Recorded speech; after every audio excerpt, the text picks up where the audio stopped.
you don't know what you're doing, that's not the way it's done. Because there's money all over the place, right? You're not going to be there on every job. And if you want to grow a business, you're not going to be able to be there on every job. Even those basics sometimes are hard to get across to somebody and hard to communicate. You're listening to the Roofing Success Podcast, a show created to inspire roofing contractors to achieve optimal success in their roofing businesses.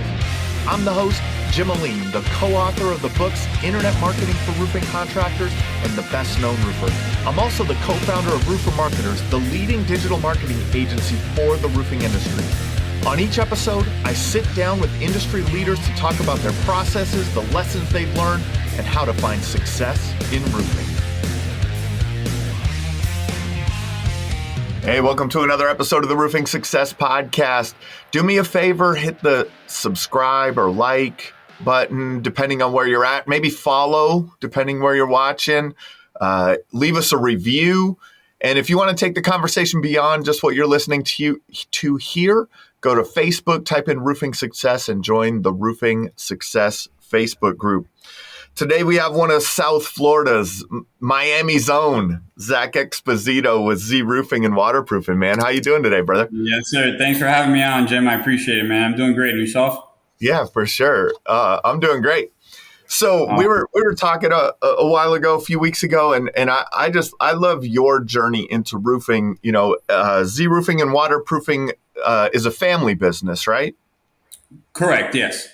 But that wasn't your path originally. And I think that I love that. I love the journey of how people end up in roofing. Like, I think it's pretty cool. And I think yours is one of those. How did you get into the family business? What was your journey? Yeah. So I think that roofing is one of those industries that you kind of stumble upon, and some way, somehow you end up in it. You never wake up in the morning wanting to be a roofing contractor per se.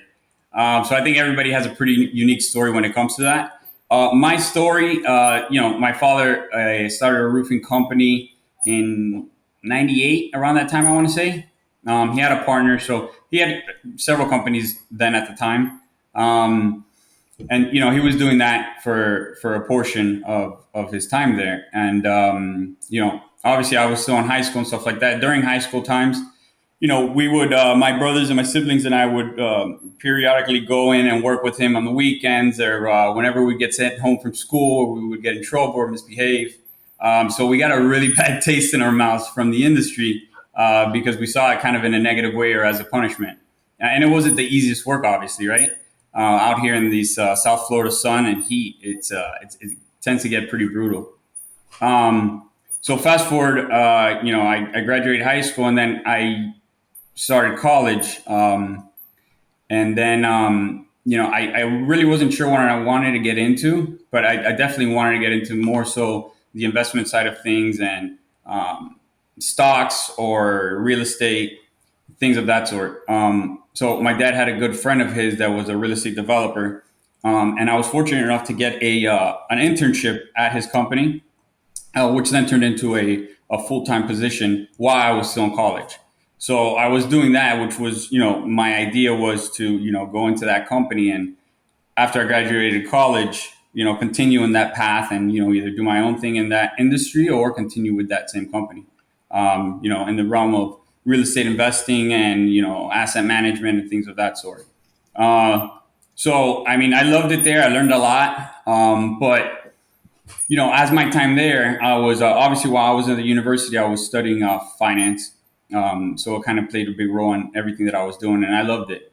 But, as my employment there, I figured out that obviously, if I wanted to really do this, which is what I wanted to do, and get into the investment side of things and get a seat at the table, in other words, with the big guys, I had to, bring some sort of capital and become a partner or invest or have some kind of part of the deal. Otherwise, you're just an employee there working and, collecting your paycheck.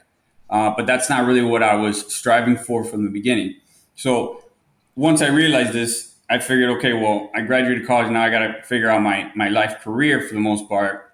And I'm going to have to bring some money to the table. Well, then I started thinking, obviously, how can I get the money to bring to the table, right? And obviously, then I started talking to my father, exploring other realms. I was doing some side jobs as far as like interior renovations and things of that sort, with a construction company that I had, which, it wasn't, it was just, I was self-employed with that construction company. I really wasn't liking that too much. It was taking up a lot of my time. So, my father suggested that I, give a shot to the roofing industry and see what it has to offer. And there was good money to be made there. So I did my research, and there was good money to be made there. I found that there's a lot of opportunities to exploit in the industry, and it was a very kind of saturated market, and a dinosaur of a market at the time. We're talking not too long ago, maybe 8 years ago. But even then, so you still don't have as many programs and technology in the industry as you do now. So yeah, once I figured that out, that there's a big opportunity there, then I made my move and I started in the roofing industry. One of the things that when I started that kind of veers everybody away is the hard work, and yes, it is hard work. So I don't want to misquote myself there, but the image behind the roofing industry has always been this image of of dirty, of full Yeah. of asphalt, full of tar, bull, hot sun. The truck's always dinged up. It's a disaster inside the truck. So everybody has that image. So it's not a very attractive industry to get into from the start. So that's one of the things that I realized kind of when I started in the company, and figuring those things out. And I was fortunate enough to be able to kind of take a step back and just look at the company and the industry from a wide angle view and understand, where the needs were in this industry, and, where the needs are in our company, and where I could take this, and, what things needed to be worked on, so on and so forth. One of them being obviously that it doesn't necessarily have to be this dirty, nasty, smelly industry that everybody makes it seem to be, right? Like, why? And kind of the same answer that I kept getting from everybody was like, just that's the way that it is. That's the way that it is. And I continue to ask these questions during the early days. Why? Why is this done like this? Why is that done like this? And I kept getting the same answer from everybody, which was, oh, that's just the way it is. That's just the industry. That's the way it is. And I was like, okay, but nobody has a solid answer for me. And it doesn't have to be this way. I've come to the conclusion that it doesn't have to. Nobody has a real response as to why it's being done this way. I don't believe it does need to be done this way. I think there's a better way, and I'm willing on giving it a shot and trying it, and we'll see where it goes from here. And that's creating a little bit more of an attractive industry.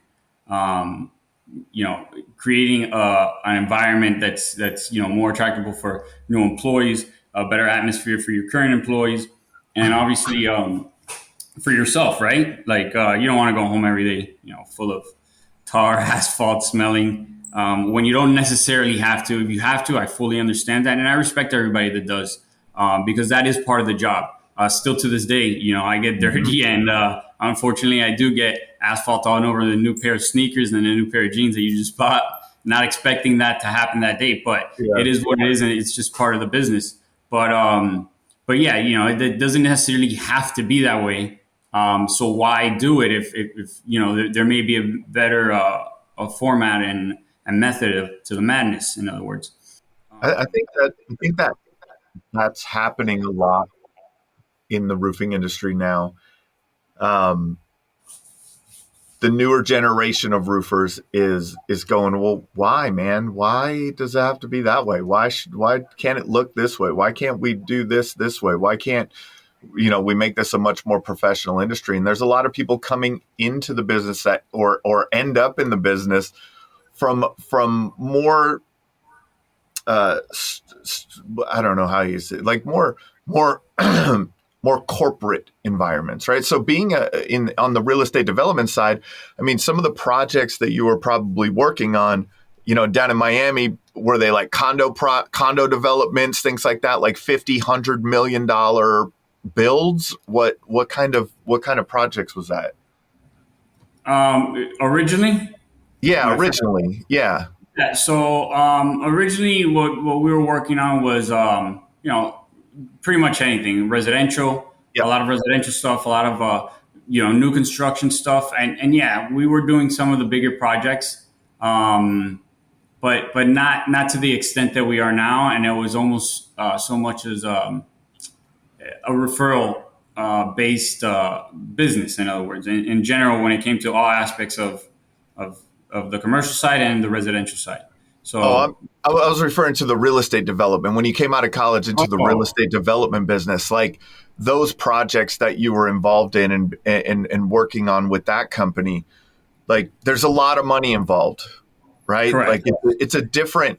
And what I heard from you in that is that like you saw a different side of things, right? Like it's another world over there, right? And the I don't know if was there a professionalism that you learned over there? What was it that you learned over there that you took into your roofing business when you joined your father's business? Yeah. So, I learned a lot working at that company. And it taught me a lot of things as well. And like you said, it was a little bit more of a professional environment. Um, to a certain extent, obviously. So it wasn't, suit and tie kind of environment, which I loved. I loved Still the blue Miami? collar, yeah, the Miami blue collar mentality because, a lot of the people in South Florida were, are a product of the Cuban Yeah. exile communities.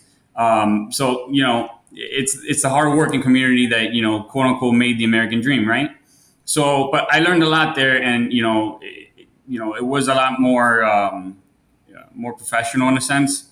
Definitely, very smart individuals I was surrounded by, and trying to grasp as much information as possible. Um, there was I wouldn't say corporate meetings, but meetings where deals were being discussed to the extent of millions and millions of dollars and fundings and Yeah. things of that sort that I had never been exposed to, and I was fortunate enough to be invited to being a part of these things and Just, just to hear out yeah, things. just to hear it and see that wow, this is real. Like this is a real Yeah, thing.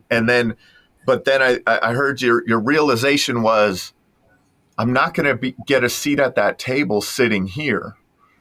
I need to go and build my own business, my own capital to come back to sit at this table with that team, right? With those investors, with the investors and things like that. And there's a lot of opportunity in the roofing industry. So that was just interesting to me the way that happened for you.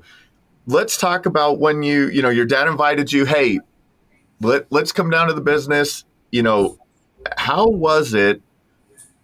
How was that kind of transfer of of of of ownership or of responsibility between your father and yourself? What was that relationship like? How did you guys manage that between like your father's vision of the company and then your vision of the company? sure. Well, so originally, so my father had a company by the name of, it was just Z Roofing. Okay. Um, just because obviously primarily that's what he was doing. But since my other siblings all had, I guess, their fair chance or their exposure to the industry at some point in time in their careers, and obviously said that the hell with it.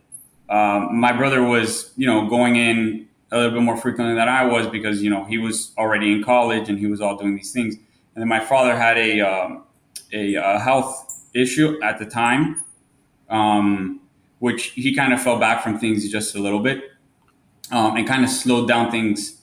And so then, my brother saw the opportunity where waterproofing was becoming a thing, where we were getting more clients requesting waterproofing quotes and things like that nature. So he just created the company Z Roofing and Waterproofing. But that was very short lived in the sense that I kind of started shortly after, and he kind of veered out of the industry and went into another industry that he found more attractive for what he liked. So that's kind of how the situation happened. So I wasn't necessarily taking over what he had already created. Now I did Okay. have him there with me, advising me with all these things. Yep. So yes, it turns back to being the same thing in the most part.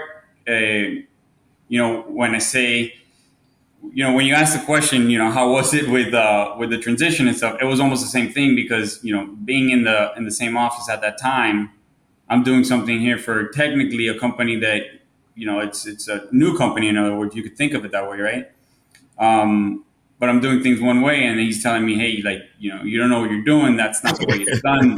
That's Typical right. father talk. That's That right. Yeah, yeah, you yeah. know, That's what I was thinking. Like there has to be this. There has to be a like a point, right? Or there's something that happens in there that, and obviously it sounds like you recreated the business. You didn't take over his business. You started a little bit from scratch with him as like the consultant in the business. Is that more of the relationship that it was? yes and no, because obviously, I did definitely need his help and his guidance. He's Yeah, been in the industry for that's a lot right. longer than I have. Yep. So yeah, I mean, essentially, yes, I could have done, in other words, whatever I wanted to, but not necessarily because, at the end of the day, I'm going to get advice from him. That's right. Um, so it kind of, I had to understand his point of view as well. Things like changing the office or moving our office space or hiring more employees and adding positions was it was something obviously that I had control over doing, which eventually we did end up doing, but it was just a constant, you're adding overhead to the business Uh-huh. or this and that. And it's a constant battle of why are we focusing on this when you need to be focusing on this instead. But with anything, that's how kind of I expected it to go. I Yeah. knew it wasn't going to be easy. Um, but it was definitely, I think, easier. Number one, it's easier than kind of jumping into something and taking full control, especially something that somebody else created. And the second thing is that once he started to see the results that these things brought, he started to understand it a little bit more, which took a Yeah. very long time, and it's still something that doesn't fully process to this day. Yeah, and I mean, and you mentioned it too. It's like you kept getting the answer. Well, that's the way it is, right? Correct. Like Yeah. that's the way it is. That's just the way it is. Like, what do you like? Yeah, that's how we do things. And I think that's how a lot of industries get disrupted, right? Like Yes.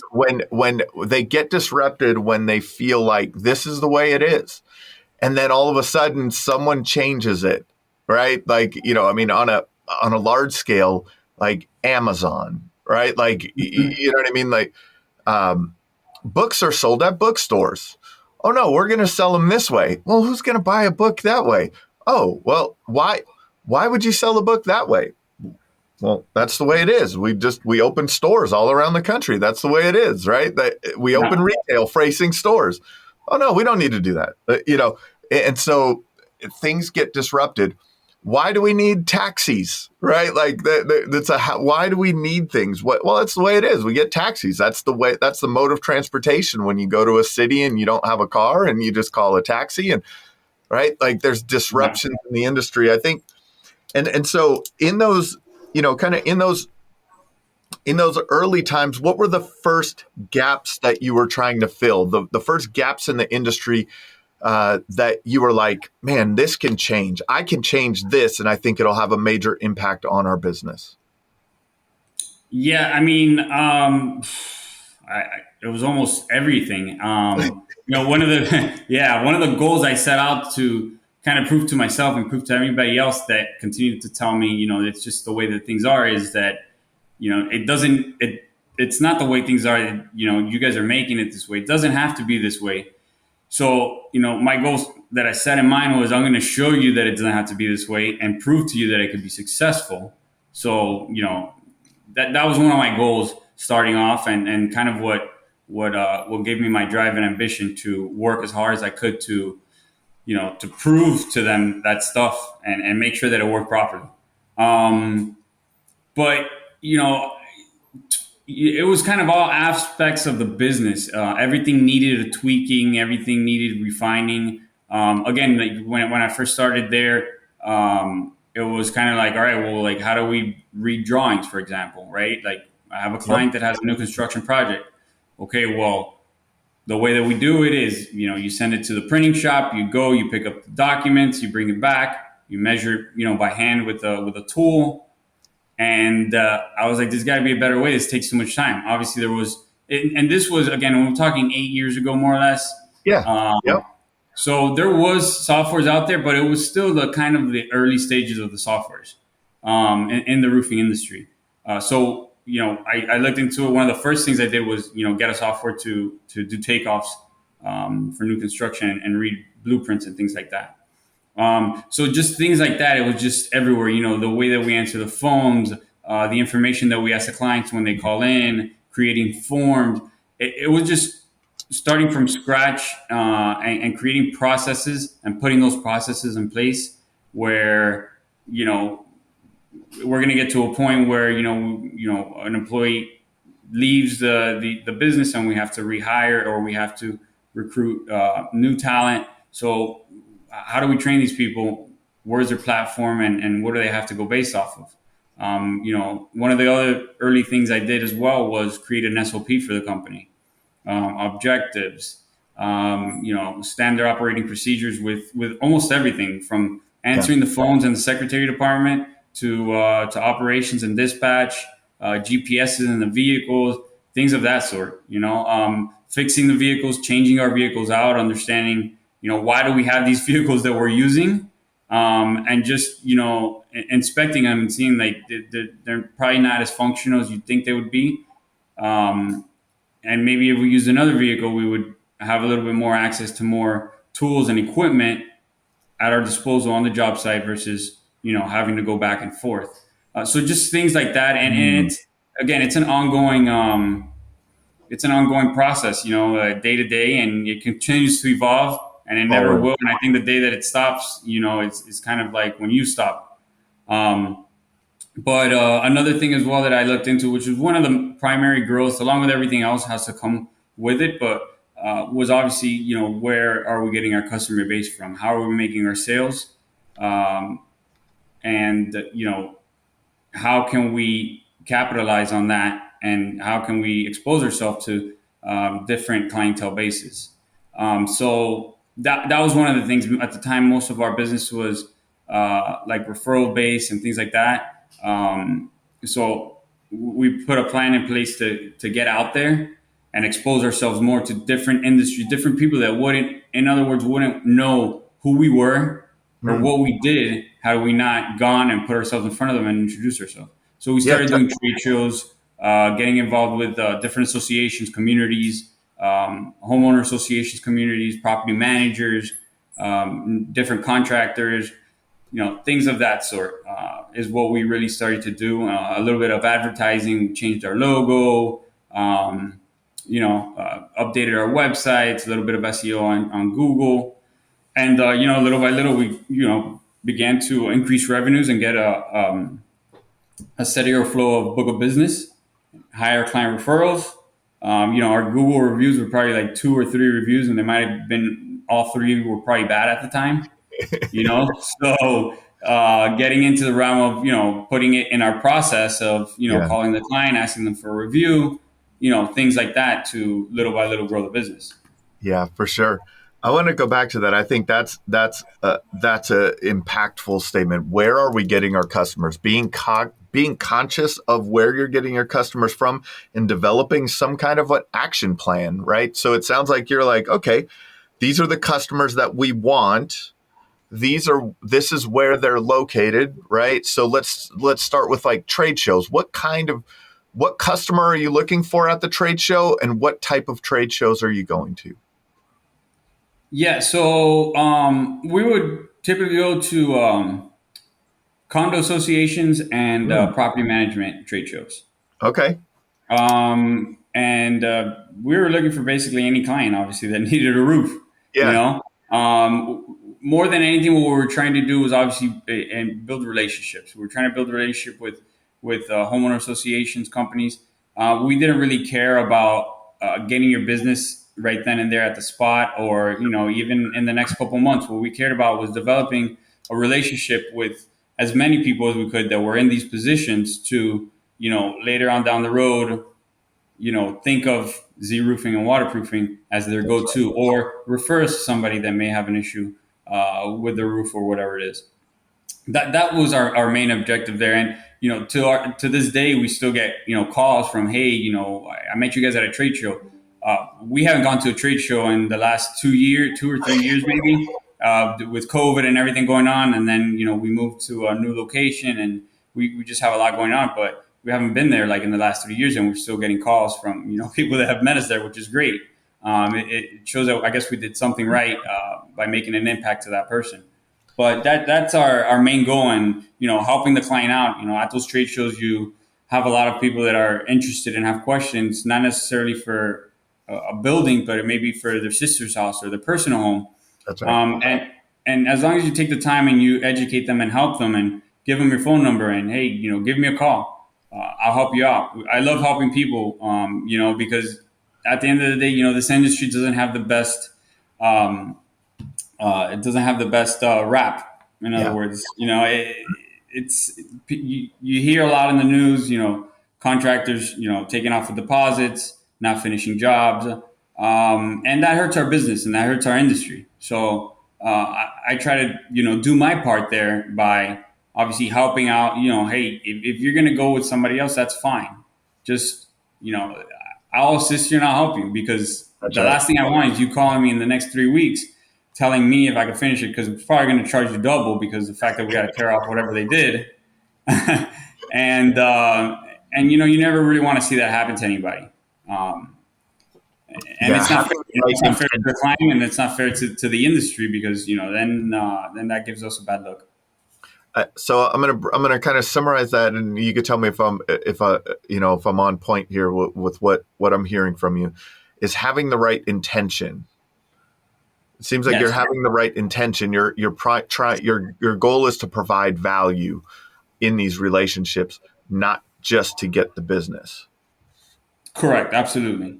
Right. And I think I think a lot of contractors are very short-sighted. Yes. Absolutely. I think that's a challenge in the industry, because it's like, I just need a lead now so I can close a lead so that I can generate business and get a check and move on.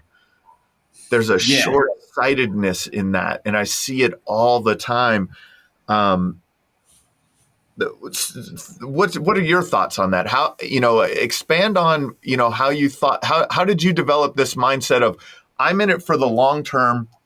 I'm going to provide value to our perfect customer, the property manager, the building owner. I'm going to just provide value to them. But how did you get the belief that business was going to come from that? I mean, to me, it was variable things. One of them was, it was kind of common sense, for me at least. But I also saw it firsthand. I saw people that I knew that would call me because they knew me. They knew who I was, because somebody that they knew might need a roof. Or, clients that my father may have had for years, and they're still calling and referring business, and it's because of the relationship he had with them. They may have been their friend, or he may have known them through the industry or business, but he had a good relationship with them. And essentially, that's what it comes down to. Sales is, building a relationship, making sure the person feels comfortable with you. So that's how I put that together. And obviously, making sure that person feels comfortable, making sure they're, I try to make sure that, all the clients are we make them feel like we're their go-to, where you could pick up your phone and give me a call and ask me, hey man, there's, the concrete is chipping on a corner and I don't like how it looks. What do you think about it? Well, send me a picture, send me a FaceTime, or I'll pass by. I'm not necessarily getting any business from them. I'm just, helping them out because they have a question, Yeah. And they like that. They feel comfortable with that. And that's just the way that the business continues to grow, and how they refer us, and how we create a relationship with them long term, where, I might not hear from somebody for a year, 2 years, and then they pick up the phone and call. And it's not, hey, what do you need? It's, hey, how is everything? How have you been? How's the family? Are you still in the same industry? How's work going? Talk a little bit about the industry and how, they see their their industry moving in the market, and is it slowing down, picking up, what's going on, what's changing. So I try to get as much information as well from the contacts that I build relationships with, because you might have a property manager that you've developed a great relationship with, and now it's not just roofing talk. Now it's more so relationship talk, like I was explaining. Yeah. Your family's doing good, the business is doing good, and then they give you insights and they help you out and say, hey, look, there's a new code or a new law and the way property managers run their business, and that's kind of the way that you continue to evolve and grasp information and use that information for what you need, and so on and so forth. You share with them the information that and the issues that we're having in our industry. Yeah, it seems. I mean, that's a great point, because in that relationship, in that communication, you get to understand their needs on a different level. Also, they're more open and willing to share with you. Correct. Yeah, I'm more so. I like to ask more questions than anything else. Yeah, Um, and if I'm that's here to real help, great. powerful. Yeah, but I would like to think that you could help me understand your industry a lot better than I would know it, instead of thinking that I know your industry. And then I'm here to answer all the questions that whatever client has for our industry, whether it be information that they need for the process and the time frame of the roof, or or anything else related to that. Yeah, But yeah, you just relationship building, like I said, and informing the clients and updating them on what's going on. yeah. I think that's awesome. The way that you've identified, hey, we want to work with, with project man or property managers, HOAs, things like that, and that you went out and found the trade shows, you found the right place to get in front of them and have those conversations. Are what's your guys' mix, residential to commercial? Um, it changes. It definitely changes. One of the reasons why we do both, because there's some roofing contractors that focus on one versus the other. It's definitely a lot more complex when you're doing both, because both demand and require different things of Yeah. you as a business. But it all depends. I'll give you a perfect example. During COVID, right when COVID had started, it was all scary times for, I think, just about everybody. Not only for one's well-being and health, but as a business owner, it's also pretty scary waters at that time. And what ended up happening was that we had a lot of commercial clients, private owners of buildings and shopping centers that were all putting their contracts on hold. The reason why is because their tenants weren't paying any rent, so they had no income on those properties. They couldn't do improvements to it. So everything went on hold on that side of the business, on the commercial side. Now turn over to the residential side, and you have a whole different effect. We saw a huge increase in contracts and in leads from the residential side. And I think everybody saw it, not only in the roofing industry, but in a lot of things. Because everybody's home now. They want to be home to monitor and inspect their home improvements. They feel more comfortable when they're there, and also their home. So sometimes you're walking around the house cleaning the yard, and figure now's a good time to take advantage and get these things done. So we saw a huge increase on the residential side of the business as opposed to the commercial side of the business. Um, now it's kind of evening out again. Typically we're always kind of 50-50 for the most part. When we first started getting heavily into creating new business and gaining new business, my main focus was on getting the business from larger clients, property managers, building owners that private owners that own multiple real estate assets. So at that time in particular, it was probably like I'd say like 60 or 70% was commercial. Um, so it kind of always fluctuates, and vice versa. You have sometimes where the commercial side picks up more than the residential side, and so on and so forth. So it's definitely always fluctuating. It's never an even percentage there. Yeah, but so what I'm hearing is you have the capacity to manage the market.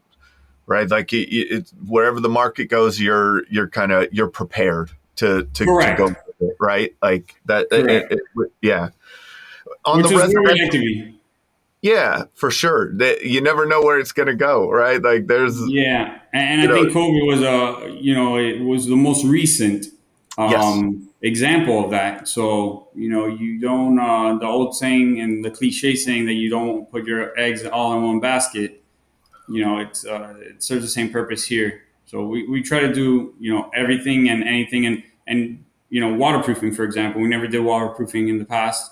That's another service that we had added, obviously to our name and to our service line on the field and our products, just because that's what the market was asking for. There's a lot of the new architectural designs call for a lot of waterproofing.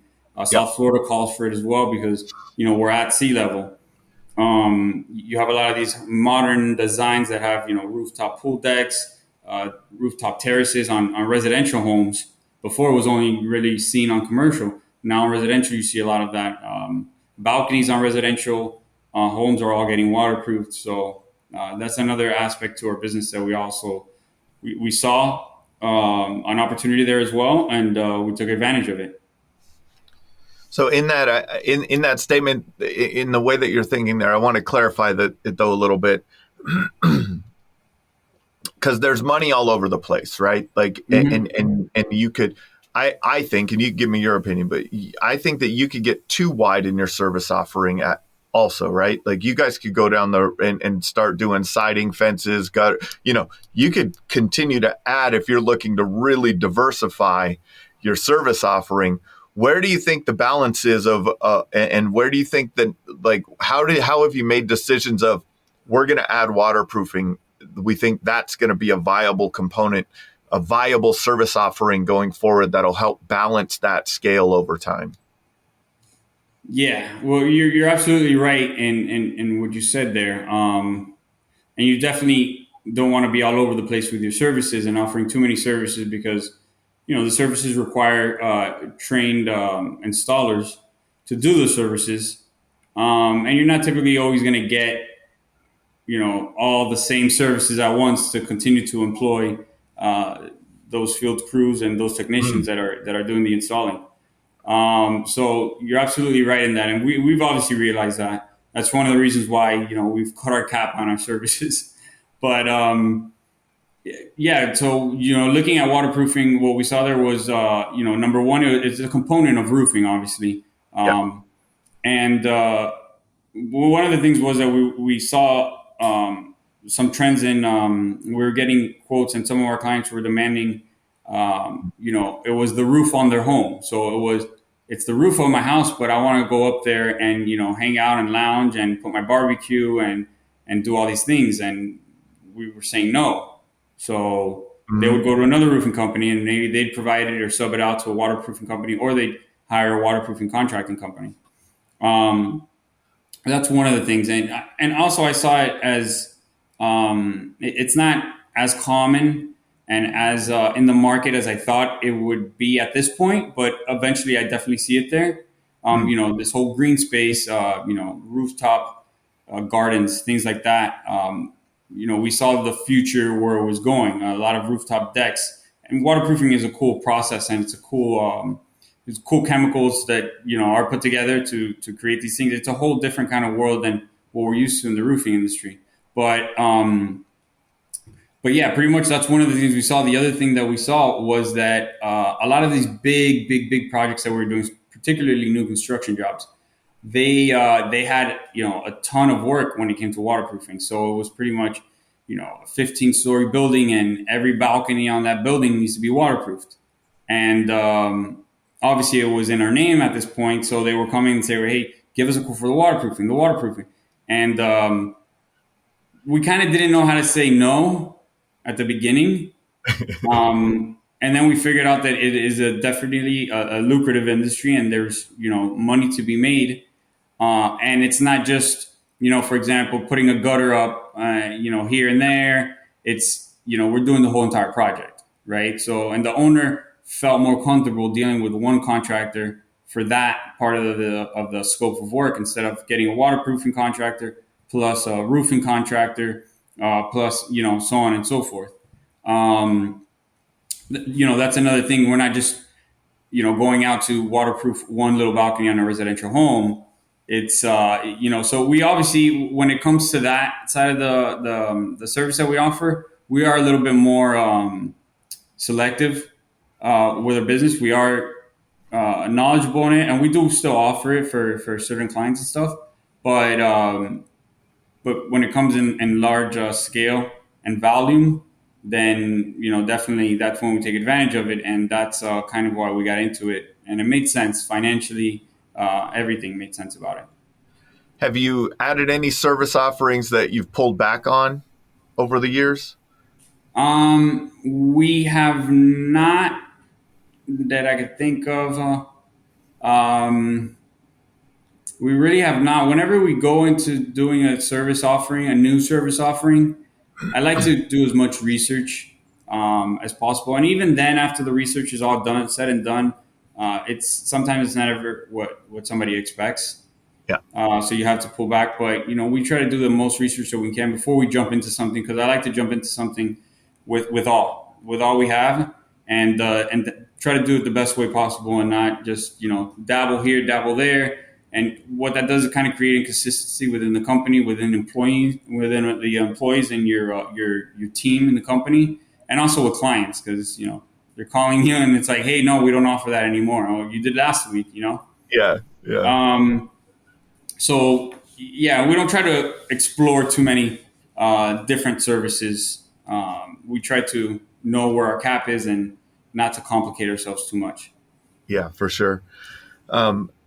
So we talked about finding customers. We talked about one of the things that you said that you focused on early on was answering the phones.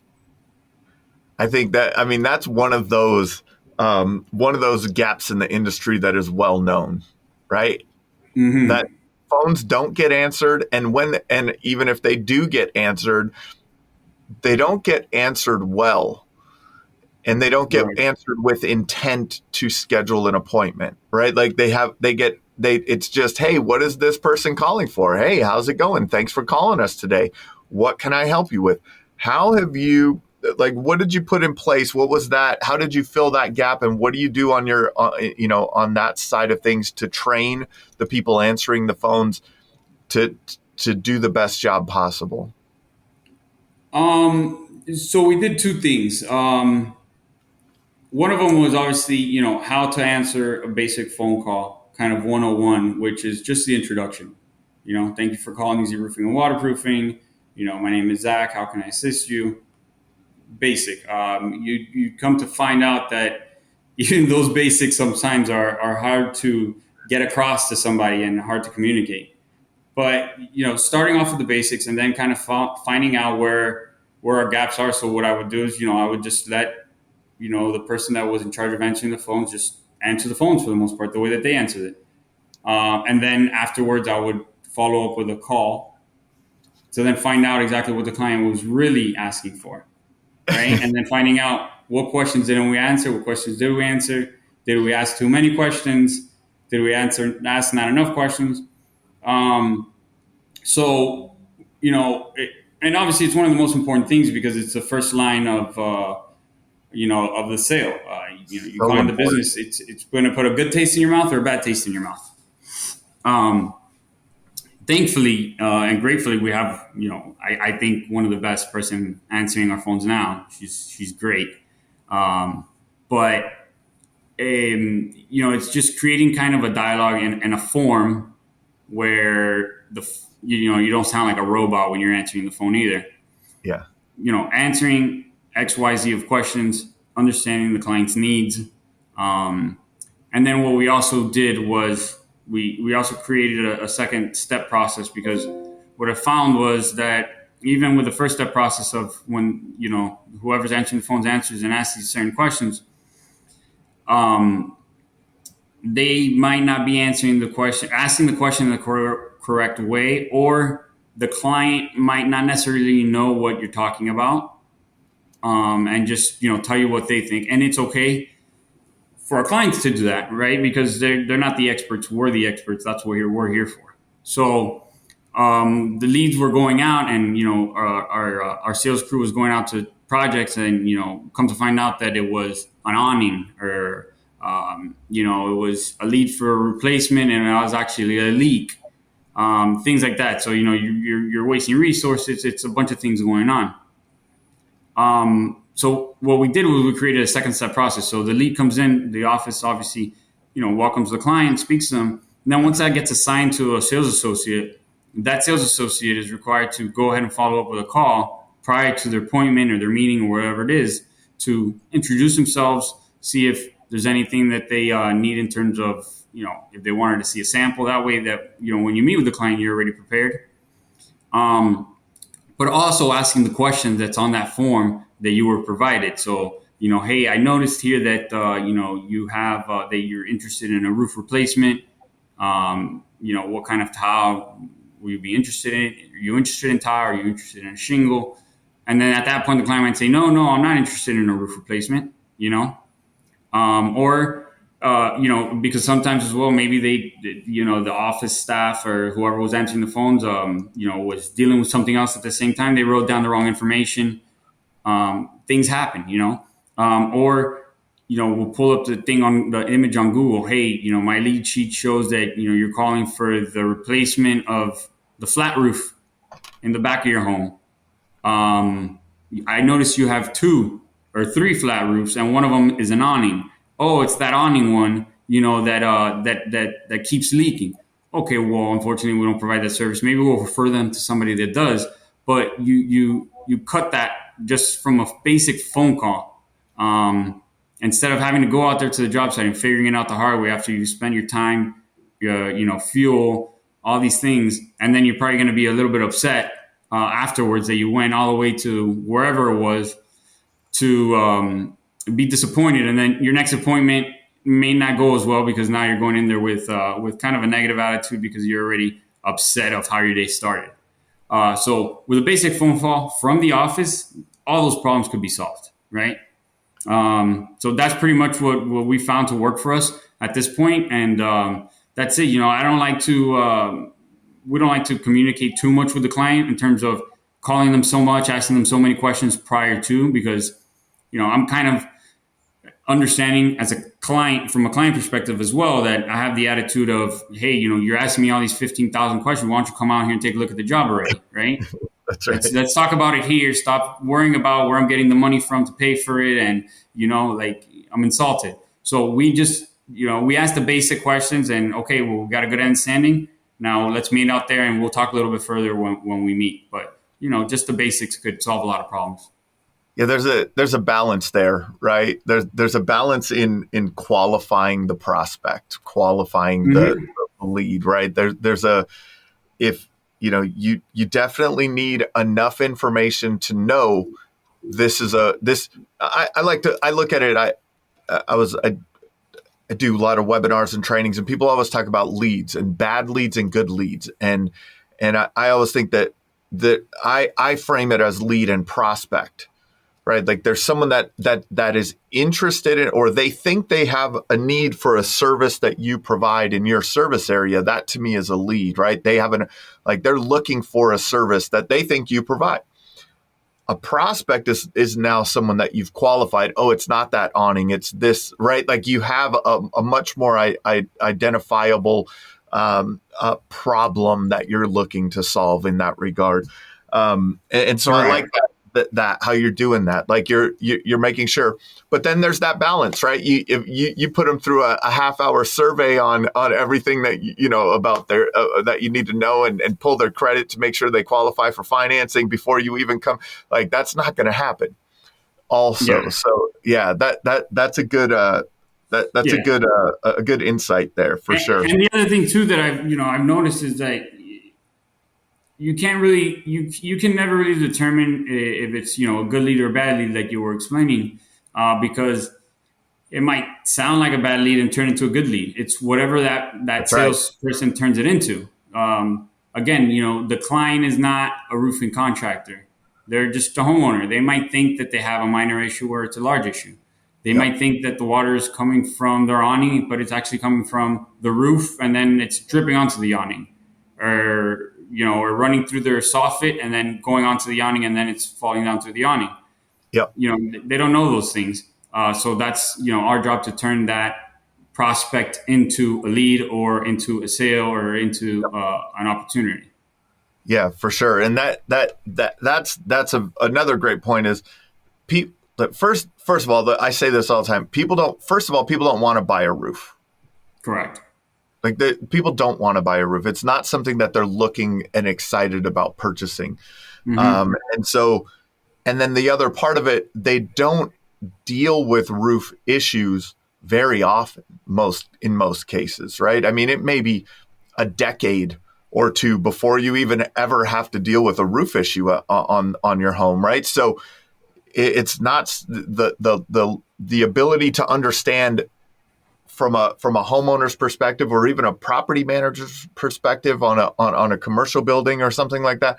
Like they don't have the knowledge to do that to know exactly what they need. So how have I know you talked about recruiting, hiring, training a lot also. How are you training your sales reps to make sure that they are solving those problems for those homeowners?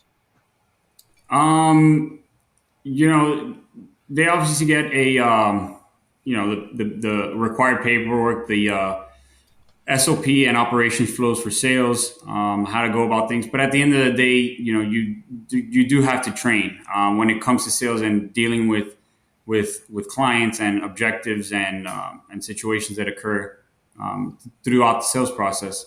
And you have to communicate that to and train that in person, because essentially that's what they're going to be doing out in the field is transferring that in person. But besides the basic 101, scripts and stuff like that and tips and things that we provide them with, we have a weekly meeting, a weekly sales meeting, and we kind of just go over what's going on. I touch base on different things and what we're dealing with and what we're facing and what I do, because I still actively sell, and I always do. So I deal with certain things as well that I have not come across Yep. from a sales perspective, and I bring it up in the meeting and I share my experience with the guys and how I overcame the objection or how I dealt with it.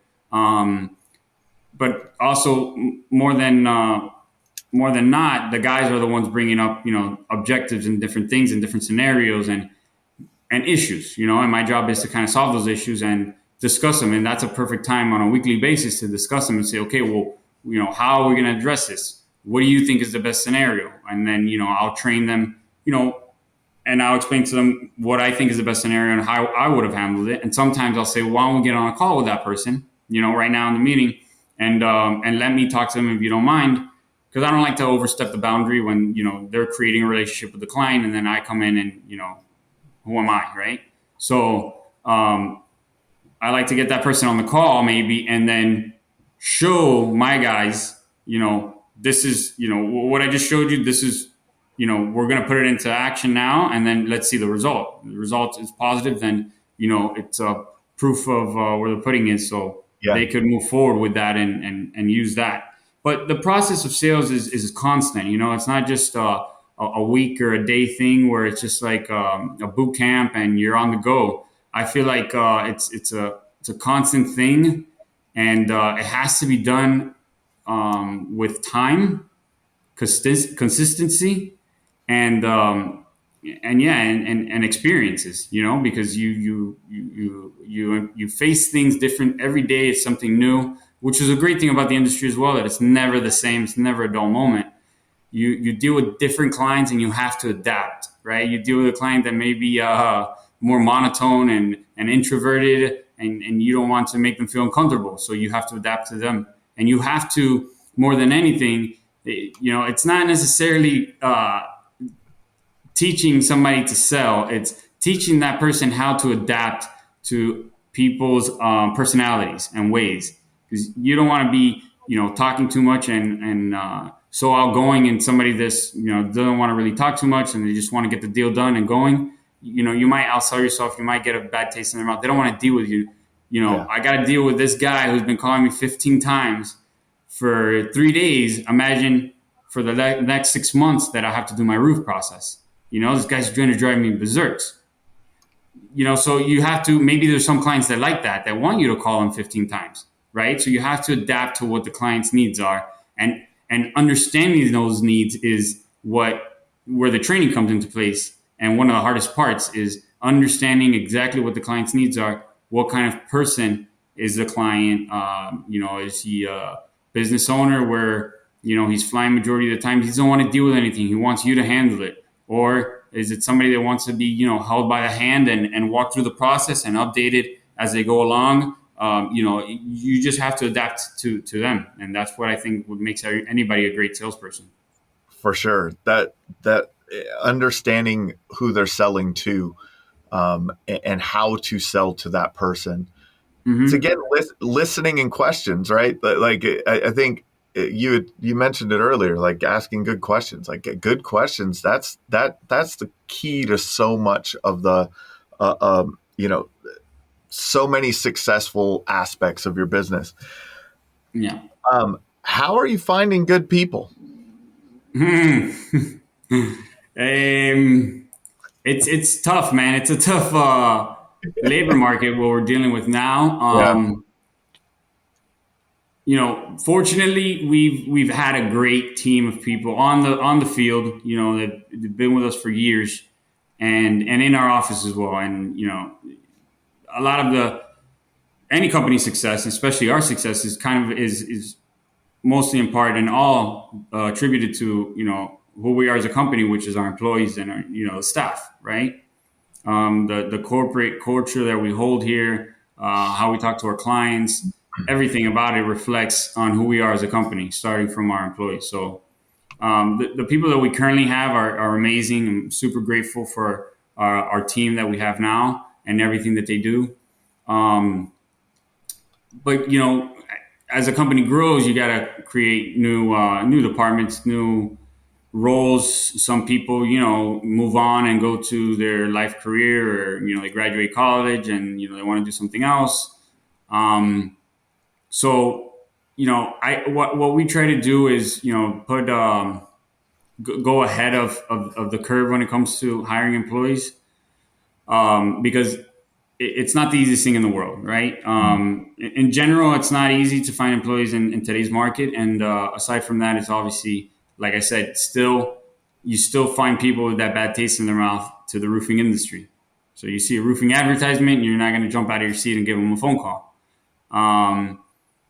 But we're definitely trying to change that. And then the other thing is obviously staying ahead of the curve, like I was saying. Not waiting to the last minute to try to find an employee. With time, I've noticed that you find good employees and good team members with time. Sometimes it just happens. Sometimes you just stumble into your office looking for a job, and and it works out great, and this person is awesome. But like I said, it's just time. Time. Somebody, we get a lot of referrals with other business owners that we know that may be calling, hey, so-and-so is looking for a job. I'm going to send them your way. You can't really get that from an advertisement or calling people. It's just one of these things that happens with time. And if the timing is right, then everything works out. But also keeping, ads out there, interviewing, making sure that, our staff is happy where they're at and they feel comfortable, so we can retain those employees more than anything. And one of the things that comes part in that, and one of the things that we changed was that, retention of employees at the beginning was an issue for us, and recruiting new employees was probably more of an issue. We were in an office trailer, and, it was your typical roofing yard. And I say typical roofing yard because I see till today these yards that are just full with tile all over the place. And I get it, it's one of those things that it's like, it is what it is. I'll go ahead and say, it's part of the industry, which I'm kind of against, but it is. And But why not clean those stuff up, right? There's no reason why we can't be cleaning this stuff up and kind of changing our ways. But no client wants to go into a trailer with a messy yard. It creates a bad image for the company and where they're going to be working. Regardless of what the pay is, I feel like a lot of employees want to be proud of where they work and they want to come into a good working environment, where there's AC and there's no cockroaches on the floor and there's a decent kitchen where they can heat up their lunch and have a good meal and not have to go home and heat it up at home because there's no microwave in the office. So with our new office space, we've since from there we've since moved twice. We've acquired a building and we've turned this place into something that doesn't look anything like a roofing company. But for that reason, because I didn't think that there was any reason why. My dad laughs because he says that it looks like, or at the beginning he was saying that we can't make it. You can't have a construction company looking like a law firm. And I was like, well, why not? What's a big deal? So technically, that's we made it a little bit industrial in the sense of like the design to make it match with our industry, but yeah, you walk into here and it doesn't look like your typical quote unquote roofing office because it's not messy. It's modern. It's update. It's new construction on the inside build out. So that's what we want. Like, yeah, you work. We want our employees to feel like you work for an industry that may not be the most attractive and the cleanest, out there in the field, but doesn't necessarily mean that we all have to, roll around in dirt if we don't have to. If we have to, then it is what it is. And everybody here gets that same mentality and idea that if there's water on the floor in the office and you got to pick up a broom or get on your hands and knees and pick it up with water, it is we got to do it. And they all have that understanding and they're all team players when it comes to that. So I'm grateful for that. But yeah, just keeping ads out there, keeping the word out as well works a lot. Calling, our suppliers, our vendors, people that we know that are in the industry. Hey, you might not be looking for somebody, but if somebody stumbles into your office, throw them my way. Putting ads out, on newspapers or whatever, kind of sometimes going the old school way works still, believe it or not, when it comes to employment, because you're not always looking for the millennial that's on Indeed, right? So you got to adapt and put it in the newspaper where the guy that might still have that skilled trade of carpenter is looking for a job, right?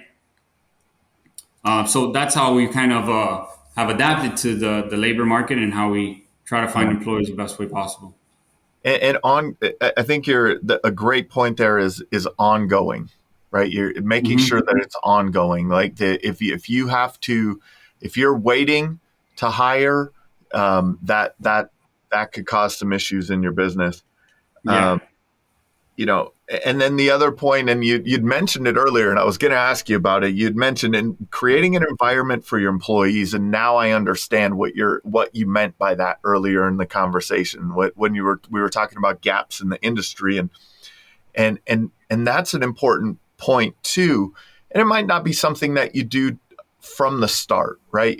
We all, if you're early on in your business, you might not do that, but if you're at a certain point of your business and you're creating an environment for your employees to feel like they have a great a great place to go to do their job.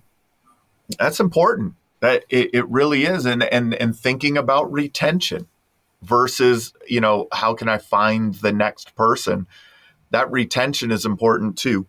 What do you think, Zach, the greatest insight is that you could share with our audience that has helped you find success with Z roofing and waterproofing? In terms of growth and maintaining a business, I think it's all aspects of it. It's not one thing versus the other. What's helped me in my success, I think, is being different than what the market is, staying focused on what my true beliefs are, and what I see in the market. Like, you have to be out there, right? You have to.